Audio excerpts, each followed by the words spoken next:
Hello everyone. तो कैसे आप लोग? सब बढ़िया।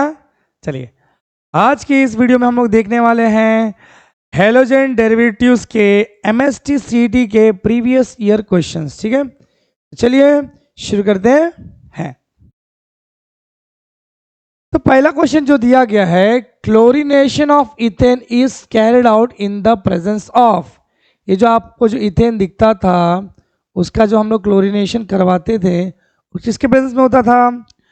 Anhydrous AlBr3, mercury chloride, ultra violet light या फिर जिंक क्लोराइड। इसका क्या आंसर आएगा बताओ? इसका आंसर आएगा अल्ट्रा वायलेट लाइट के प्रेजेंस में करते हैं। और ये रिएक्शन फॉलो क्या करता है? फ्री रेडिकल मैकेनिज्म फॉलो करता है। Free radical mechanism. ठीक है, तो बहुत ही सिंपल क्वेश्चन दिया गया था। इथेन का जो क्लोरीनेशन करवाया जाता है वो किसके प्रेजेंस में होता है? In the presence of ultra violet light. ठीक है, चलिए आगे बढ़ते हैं। An alkane that gives only one type of monohalogen derivative on halogenation। इसमें से कौन सा अल्केन है जो कि सिर्फ एक ही टाइप का अल्केन अल्काइल हैलाइड दे सकता है? तो चलिए मोनो हेलोजन वाला वो भी, ठीक है, जिसमें एक हेलोजन होना चाहिए। तो बनाते हैं सबको।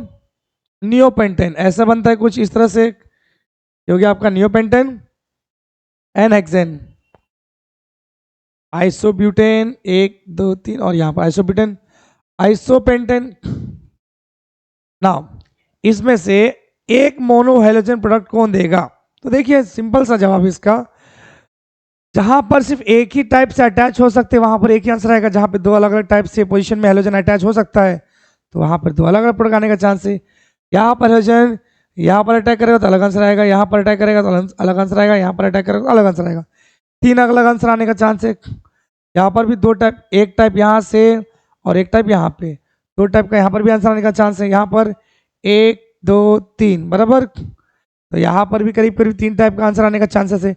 लेकिन नियोपेंटेन में सिर्फ एक ही तरीका है, यहाँ पर भी अटैक करेगा तो भी वही आंसर है, यहाँ पर भी अटैक किया तो भी वही आंसर है, यहाँ पर भी अटैक किया तो भी वही आंसर है, यहाँ पर भी अटैक किया तो भी वही आंसर है।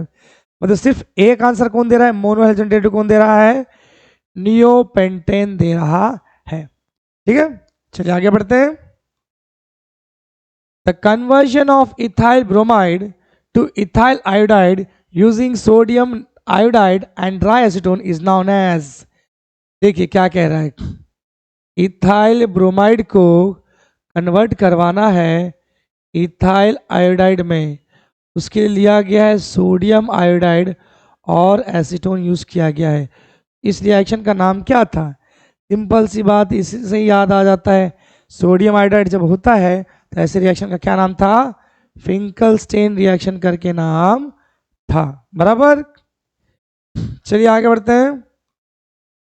Arenes on treatment with chlorine in the presence of ferric chloride as a catalyst undergoes what type of reaction? सबसे पहले एक अरीन के हिसाब से चलो बेंजीन बना लेते हैं हम लोग, उसका मुझे करवा लेना है क्लोरीनेशन। कैटलिस्ट के तौर पे FeCl3 का यूज किया गया है। तो कौन सा टाइप का मैकेनिज्म ये फॉलो करेगा, रिएक्शन ये फॉलो करेगा? Electrophilic substitution, nucleophilic substitution, electrophilic addition, nucleophilic addition. इसमें क्या होता है, ये कैटलिस्ट जो है क्लोरीन क्लोरीन बॉन्ड को वीक करता है और ये क्लोरीन माइनस को खींच के ले जाता है। क्लोरीन प्लस जो है, जो कि एक इलेक्ट्रोफाइल है, वो जाके आपका एक जो बेंजीन है न्यूक्लियोफिलिक सेंटर है, तो ये जाके न्यूक्लियोफिलिक सेंटर पर अटैक करता है। तो ये कौन सा टाइप का रिएक्शन पता है? इलेक्ट्रोफिलिक सब्स्टिट्यूशन रिएक्शन होता है कि क्लोरीन जब अटैक करता है तो यहाँ से H निकलता है। बराबर, तो H आपका H प्लस जो आपका इलेक्ट्रोफाइल है, क्लोरीन आपका इलेक्ट्रोफाइल है, एक इलेक्ट्रोफाइल दूसरे इलेक्ट्रोफाइल को क्या करता है? सब्स्टिट्यूट करता है। इसलिए ऐसे रिएक्शन को बुलाया जाता है इलेक्ट्रोफिलिक सब्स्टिट्यूशन रिएक्शन। ठीक है, चलिए आगे बढ़ते हैं। रुको आंसर भी बता ही देता है इसका। इसका आंसर आ जाएगा क्लोरोबेंजीन। ठीक है, चलिए आगे बढ़ते हैं। What is the chemical composition of निकल प्रिज्म? जो निकल प्रिज्म जिसको हम लोग पोलराइजर के तौर पे यूज किए थे, बराबर ना, क्या काम था इसका?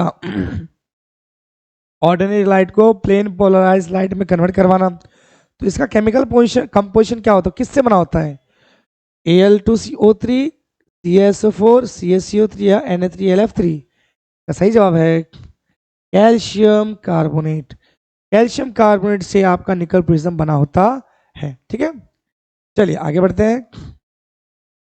If n represents total number of asymmetric carbon atom in a compound, the possible number of optical isomer of a compound is 2n, n square, 2 raised to n और 2n plus 2।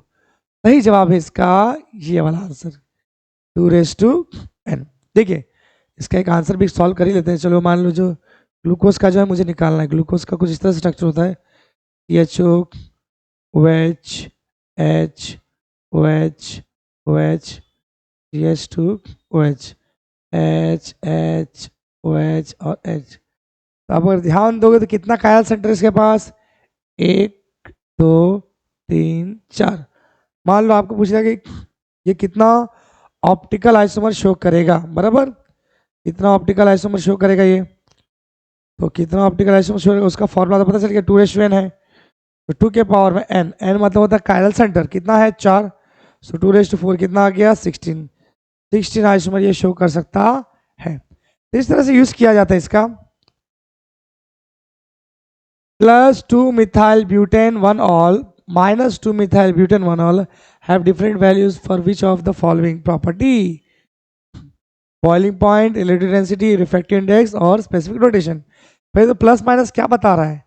प्लस बताता है dextro rotatory और minus बताता है लीवो rotatory. तो ये तो enantiomer है एक टाइप का, इनका सारा प्रॉपर्टी सेम होता है except towards specific rotation. Rotation में फर्क आता है। अगर प्लस वाला +50 में रोटेट करवा रहा है तो माइनस वाला -50 में रोटेट करवा देता है, बराबर। चलिए आगे बढ़ते हैं। एक minute. Which of the following alkyl halide is more reactive towards nucleophilic substitution reaction? इसमें से कौन सा अल्काइल हैलाइड ज्यादा रिएक्टिव होगा? फ्लोरीन वाला कि क्लोरीन की ब्रोमीन की आयोडीन वाला? फ्लोराइड वाला कि ब्रोमाइड वाला कि क्लोराइड वाला कि आयोडाइड वाला? आप ही बताओ। न्यूक्लियोफिलिक सब में क्या था, एक न्यूक्लियोफाइल आके दूसरे न्यूक्लियोफाइल को सब्स्टिट्यूट करते हैं, बराबर। सारे हाइड्रोजन जो एक न्यूक्लियोफाइल की तरफ बिहेव करते हैं। अब आप बताओ कौन जल्दी रिएक्ट करेगा? इसका जवाब है जो आसानी से लीव कर लेगा, जो आसानी से टूट के निकल जाएगा, फटक से रिएक्ट करेगा। आसानी से कौन टूटता है? लार्जर साइज वाले आयोडाइड्स जो है, लार्जर साइज वाला हैलाइड जो है आसानी से टूट जाता है। तो सबसे फटाक से रिएक्ट कौन करेगा? D option. सबसे ज़्यादा फटाक से रिएक्ट करता है आयोडाइड, फिर ब्रोमाइड, फिर क्लोराइड, फिर फ्लोराइड। तो ठीक है, डी ऑप्शन का आंसर बिल्कुल सही है। नेक्स्ट CH3CH3Br है, अल्कोहलिक अमोनिया लिया गया, बराबर। तो ये क्या प्रोड्यूस करवा के देने वाला है? अल्कोहलिक, बराबर। तो यहाँ पर जो है हम लोग क्या करते हैं, यहाँ से क्या निकलेगा? Bromine.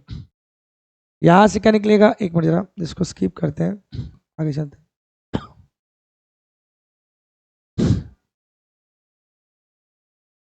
The isomer of C4H9I which is capable of producing butane 2ene with alcoholic OH।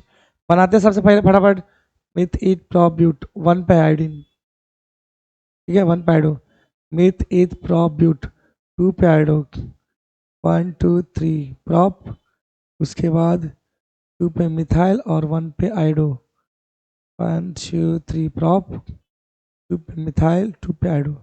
इसमें से ब्यूटीन कौन प्रोड्यूस करेगा? सिंपल सा जवाब है, देखिए ये वाला सेकंड वाला लग रहा है।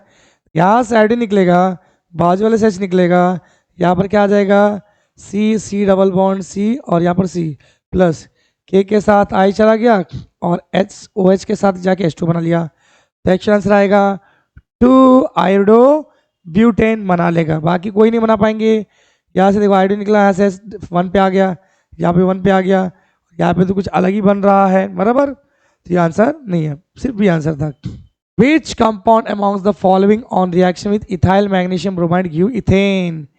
इथेन भी बनाना इथाइल ब्रोमाइड से, वाओ। तो इथाइल मैग्नीशियम ब्रोमाइड लिया है और बनाना है आपको इसका इथेन, मतलब एक H ऐड करना है। इसी रेड करवाएंगे तो बनेगा ऐसा हो, ऐसा कैसे होगा? इसके लिए आपको रिएक्शन करवाना पड़ेगा वाटर के साथ H2O।